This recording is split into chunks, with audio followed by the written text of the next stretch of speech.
Qadını kişinin gözündən salan səbəblər var. Əgər bir qadın istəyirsə ki, ərinin gözündən düşməsin, 4 məsələyə xüsusilə diqqət yetirəcək. Birincisi, qadının yalan danışması. Bir kişi qadında kəşf eləyərsə ki, yalan danışır, o yalan sayəsində ərinin gözündən düşər. İkincisi, xəyanət.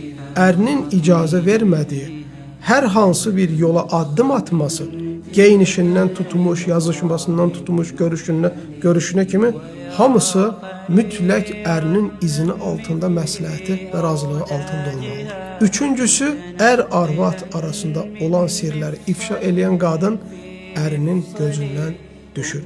Dördüncü sifət, bu da ən təhlükəli şeylərdəndir. Ərini başqa kişilərlə müqayisə etmək.